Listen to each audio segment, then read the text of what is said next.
La méthode Pinchenat a été créée par un masseur, son inventeur, Ferdinand Pinchenat, qui était masseur de France et qui a été trépané pendant la guerre de 14-18.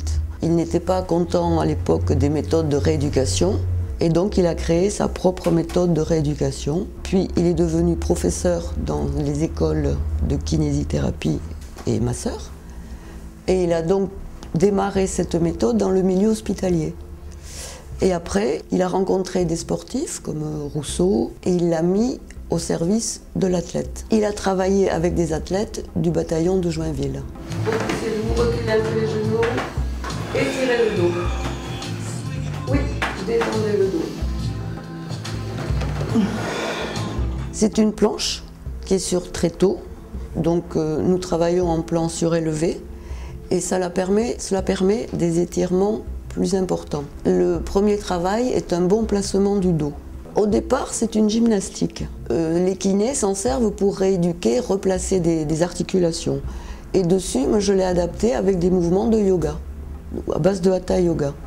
Je ne fais jamais travailler en effort. Et après, un travail ou de tonification ou d'étirement, selon les besoins. Parce que je travaille avec des kinés. Et le but, c'est vraiment de détendre, d'assouplir, mais toujours sans forcer, en tenant compte des possibilités de la personne. Tous n'ont pas des problèmes. Il y en a qui viennent pour un entretien musculaire. Ceux qui ont des problèmes viennent envoyés ou par des médecins ou par des kinés. Il faut quand même une certaine taille pour pouvoir travailler sur la table. Je n'ai pas d'enfants. Ça part de l'adolescence aux personnes âgées. Quand je dis âgée, la doyenne a 90 ans.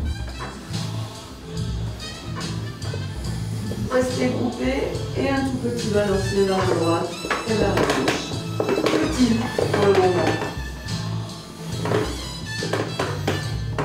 Et doucement, vous penchez. Voilà. Le plan surélevé permet d'aller plus loin dans les étirements. Revenez doucement, toujours lentement, sans forcer. Je demande un certificat médical, donc il y a des pathologies, effectivement, au niveau arthrose ou au niveau des séquelles d'opération ou de fractures. Le professeur doit connaître la pathologie de la personne pour pouvoir adapter les mouvements et ne pas contrarier ou accentuer cette pathologie. Si vous voulez déjà avoir un bon résultat, c'est la régularité qui compte. Donc il vaut mieux venir régulièrement une fois par semaine plutôt que de faire 2 heures tous les mois. Les séances durent entre une demi-heure et 1 heure, selon les cas, selon la possibilité de la personne. Ça, c'est au professeur, je dirais, à savoir doser la séance.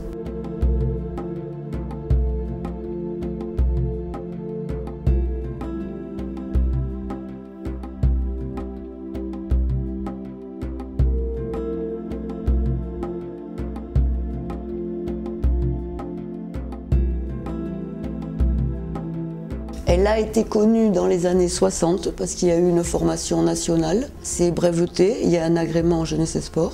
Puis après, il y a eu beaucoup moins de professeurs, je dirais, qui sont partis à la retraite. Et ici, c'est moi qui m'occupe maintenant de cette formation. Pour enseigner la méthode de Pinchenat, on demande un niveau d'anatomie correspondant à un professeur de gym ou à un kiné. Après, pour enseigner à un niveau supérieur, pour former des professeurs, il y a 2 ou 3 ans ou quelques week-ends de formation pour être titulaire du diplôme Pinchenat. Et la table, la forme de la table, le modèle est déposé.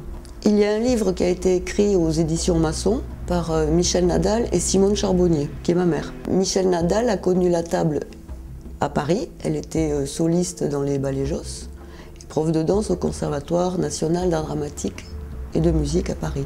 Et c'est là où moi j'ai connu la table. Nous faisions 1 heure de table au lieu de faire 1 heure de bar, par exemple. Et Simone Charbonnier l'a adapté, je dirais, aux non-professionnels pour pouvoir travailler au niveau du dos, au niveau des articulations, mais sans le côté sportif ou haut niveau. Et nous avons eu, par la Sorbonne, l'autorisation de faire dans l'Aquitaine une formation, je dirais, décentralisée pour pouvoir former des animateurs ou des professeurs Pinchenat. Je suis en train de mettre en pratique une transmission pour des kinés ou des ostéos pour leur apprendre cette méthode Pinchenat sous forme de formation de week-end ou samedi, dimanche matin.